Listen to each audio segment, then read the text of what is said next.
그런데 오늘 박용진 전 의원이 또 기다렸다는 듯이 아니면 타이밍을 서로 맞췄는지 아니면 우연의 일치라고 뭐 보겠습니다. 민주당이 너무 쉽게 지금 승리를 낙관하고 있다. 당내 비판은 전혀 허용되지 않는 이걸 어떻게 바꿀 것이냐. 그리고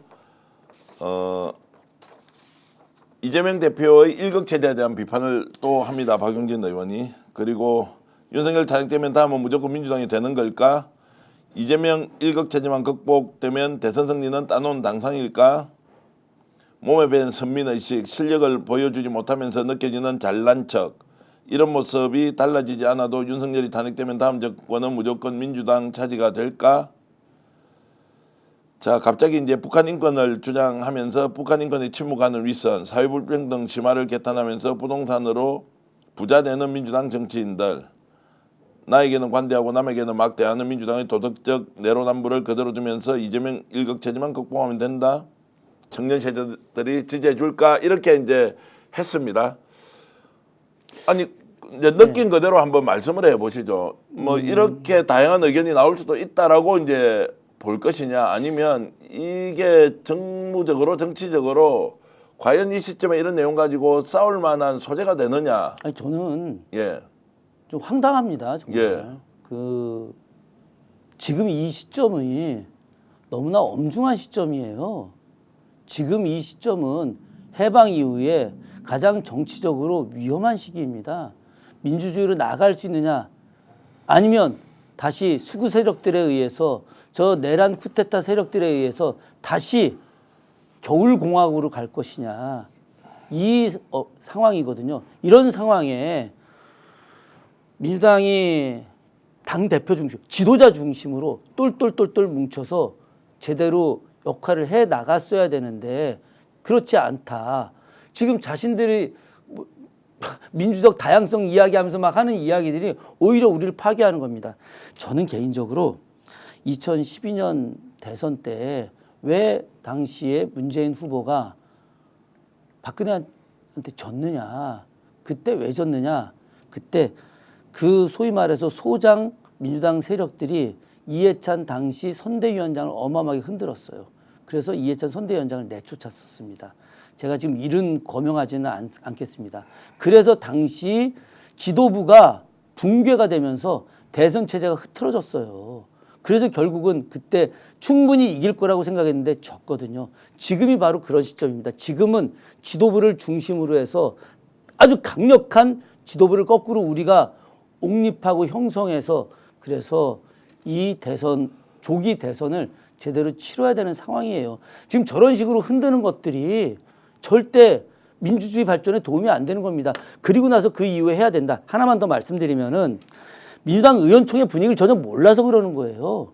민주당 의원총회 들어가면 이거는 비공개로 전환되지만 그 안에서 정말 다양한 의견들이 나옵니다. 대표 당연히 앉아있죠. 앉아있는 자리에서 대표가 추진한 정책에 대해서 이 부분은 이렇고 이 부분은 이렇고 의원들이 다양하게 의견을 내세웁니다. 그러나 그것이 바로 무슨 그 대표를 개인적으로 비난하면서 혹은 박찬대 원내대표 비난하면서가 아니라 어떻게 하면 민주당이 승리할 것인가에 대한 다양한 의도로 다 여러 정책 노선들을 갖다 이야기하고 있거든요. 그 안에서 민주주의가 엄청나게 활성화되고 있습니다. 그런 내용을 아마 박용진 의원은 그런 거 경험하지 않았던 모양이죠. 그러니까 저런 식의 이야기를 하죠.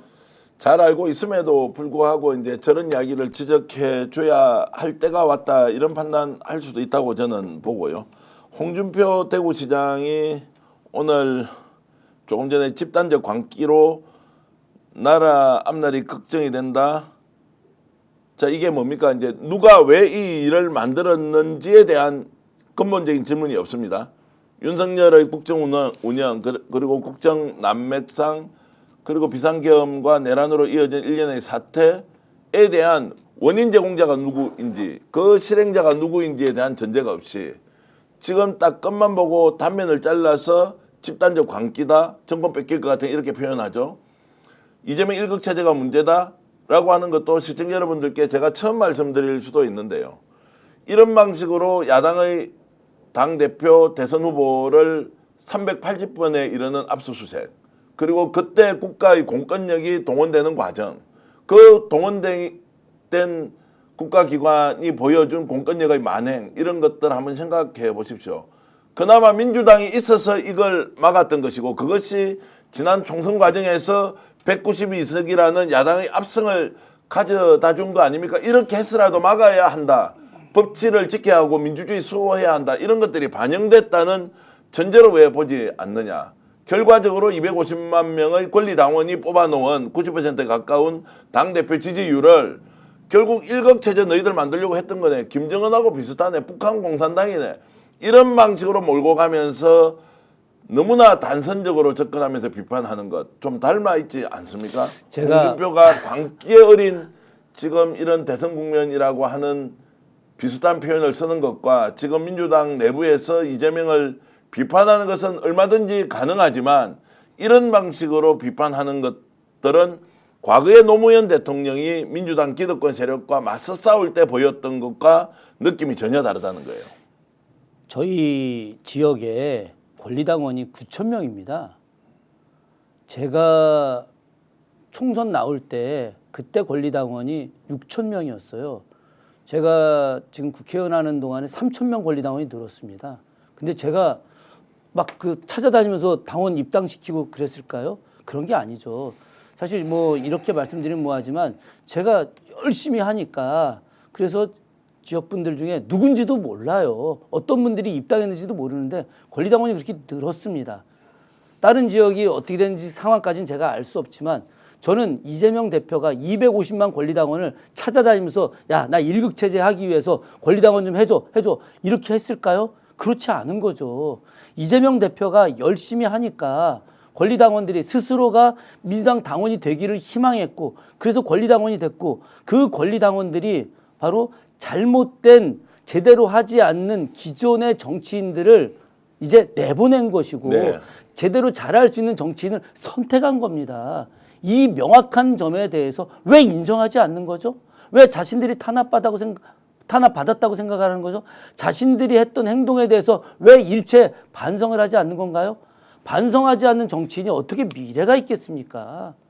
자, 그래서 이제 이걸 어떻게 이제 민주당은 생산적인 토론과 논쟁으로 끌고 갈 것이냐. 예. 다양성의 하나로 의견이 일단 표출되었고 이것을 이제 당에서는 수렴해내야 하는데 무조건 배척하는 것만이 답은 아니다라고 당연하죠. 했을 때 이게 이제 어떻게 생산적으로 지금 당의 통합을 위해서 활용할 것인가 이 부분은 지금 저는 그런 생각을 좀 합니다. 저는 예전에 제가 뭐 이 대표님하고도 이런 이야기를 한번 한 적이 있었습니다. 그랬더니 대표님이 전체적으로 다 많은 분들이 오셔서 같이 토론하고 대선의 어떤 후보로 같이 참여해서 같이 생산적인 논의를 하는 것이 절대적으로 필요하다라고 이야기를 하셨고 제가 얼마 전에 이제 김동연 지사 이제 가장 영향력이 있는 분들하고도 대화를 나누고 전 뭐 다음 주에도 김부겸 전 총리와 관련된 분들하고도 이제 만나서 대화를 나누려고 좀 하고 있는데 전 전체 많은 민주당의 대선 후보로 평가되고 있는 분들 자천 타천으로 평가되고 있는 분들이 전체적으로 이렇게 비판 그러니까 지금 비난의 어떤 토론이 아니라 정책의 활성화 또 민생 안정과 경제 활성화 또 대한민국은 지금 굉장히 어려운 게 안전 문제 아니겠습니까? 이런 안전 문제를 화두로 해서 건설적인 토론하고 그 과정에서 집단 지성에 의해서 대선 후보를 만들어내는 과정들 이거 절대적으로 필요하다고 생각을 하고 있고요. 이런 어떤 틀을 곧 제안을 하고 뭐 이미 지도부가 다 생각하고 있겠지만 저는 그런 것들이 필요하고 운영될 것이라고 생각을 합니다. 현실적으로 두 달 뒤에 이제 탄핵 이후 두 달 안에 이제 대통령 선거를 치러야 하니까 5월 대선 뭐 이런 얘기 지금 많이 나오고 있습니다. 만약에 민주당이 집권을 하게 되면 현재 국가 운영의 역량은 충분히 갖춰져 있다라고 볼 수 있습니까? 아니면 여기에 대해서 여전히 민주당은 실력으로 국가 운영에 제대로 국민들을 이렇게 좀 국민들에게 제대로 된 이제 실력을 보여줄 수 있느냐 이런 저는 개인적으로 자신이 있습니다. 자신 있다. 예, 자신이 있는 게 이미 그 수권 정당으로서의 준비를 오래 해왔고요. 저도 역시 마찬가지로 어떤 뭐 교육 정책부터 안전 문제 이르기까지 다양한 정책들 우리가 만약에 집권을 했을 때 어떤 나라를 만들어야 될 것이다. 어떻게 경제 회복을 해야 될 것이다. 어떻게 사회 통합을 해야 될 것이다. 라고 의원들끼리 세미나 엄청나게 많이 하고 있고요. 지금 우리끼리 농담 그런 이야기 합니다. 22대 국회의원처럼 극한 직업이 없다. 네. 제가 집에서 늘 6시에 출발합니다. 7시면 도착을 하는데 반 정도가 이미 다 와 있습니다. 그리고 아침에 7시 반에 하는 세미나들 가득 차 있습니다. 이렇게 열심히 준비하고 있는데 그 안에서 만들어지는 정책들이 전 바로 현실 정책으로 추진될 수 있다고 확신하고 있습니다. 자, 오늘 제가 댓글에서 이런 걸 발견했는데 이 출처나 직접 쓰신 분의 성함을 몰라서 죄송하다는 말씀 드리면서 그래도 좀 내용이 좋아서 읽어드리겠습니다. 이렇게 분열을 일삼는 사람들과 함께하면 민주당의 추동력이 생길까요? 민주당이 집권해도 여차하면 가장 먼저 대통령 등에 칼 꽂고 당내 선거에서 자신들이 지지한 사람들 안 되면 또 분열 조장하고 민주당을 흔들 것입니다. 원칙 없는 무조건적인 화합과 포용이라는 말 과연 맞는지 한 번 더 생각해 봤으면 좋겠습니다. 민주당의 지지부진함에 실망한 민주당의 지지부진에 실망한 민주당보다 더 진보 성향인 국민들, 민주당을 지지할 마음이 있으나 계속 지지할 명분을 못 찾는 진보 성향 국민들, 국민 속으로 민주당을 기대하며 지지의 마음을 아직 결정하지 못한 중도 성향의 국민들, 보수의 극우화에 실망한 합리적 보수 성향의 국민들, 이런 분들을 민주당이 먼저 끌어안는 것이 맞지 않습니까? 라는 의견을 주신 분이 있습니다. 선당 후사라고 하는데 결국 이분의 말씀은 더 좋은 나라를 만들려면 민주당을 정말로 뛰쳐나간 사람들을 다시 데리고 올 것이 아니라 민주당을 지지하고 싶으나 여전히 의심을 하고 있는 수권 능력에 대한 것, 국정 운영 능력에 대한 것을 의심하고 있는 사람을 어떻게 정책적으로 그리고 국민 통합적 관점에서 끌어들일 것인지를 민주당이 먼저 내놓는 것이 맞지 않느냐라는 말씀으로 그렇게 했을 때 민주당원들과 국민들이 정말로 민주당에 큰 박수를 보낼 수 있다라는 말씀도 한쪽으로는 생산적 논쟁을 하되 한쪽으로는 어떻게 하면은 중도 확장 쪽으로 가서 수권 역량을 국민들에게 검증받을 것인지 고민하는 민주당의 모습이 더 필요한 것 아닌가라는 생각이 들었습니다. 예, 그분 말씀 잘 새기겠습니다. 예. 굉장히 고수시네요. 예. 예, 그 말씀대로 하는 것들이 당연히 좀 맞다고 좀 생각을 하고 있고요. 저는 민주당 국회의원들 또 민주당 지역위원장들 또 관련된 당직자들 전체가 성실해야 된다고 생각합니다. 네. 겸손하고 성실한 모습을 보일 때 그때 조금 전에 대표님께서 읽어주셨던 그분 같은 분들 또 민주당에게 아직은 호의를 베풀지 않지만 그러나 민주당이 잘했을 때 민주당과 함께 하려고 하는 새로운 사람들 전 굉장히 많이 끌어들일 것이고 그런 과정에서 전 이번 조기 대선에서 반드시 승리할 것이라고 생각을 합니다. 자, 생방송으로 여러분들 긴급편성 김경수 전 경남지사의 페이스북 글에 대한 내용 가지고 시청자 여러분들과 함께 대화하고 공유하면서 김준혁 의원 얘기 듣고 있습니다. 독구님, 테스님, 최옥란님, 그리고 호메이지님, 실과바늘님, 아름다운 동행님, 그리고 콩순이 다홍님, 김알렉스님 여러분들 이렇게 의견 주셔서 고맙고요.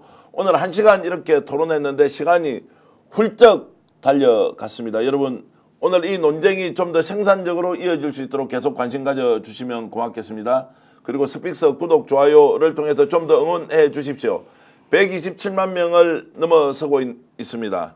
130만, 150만 그리고 200만까지 열심히 달려갈 수 있도록 시청자 여러분들께서 계속 저희들 격려해 주시면 고맙겠습니다. 공유해 주시고요.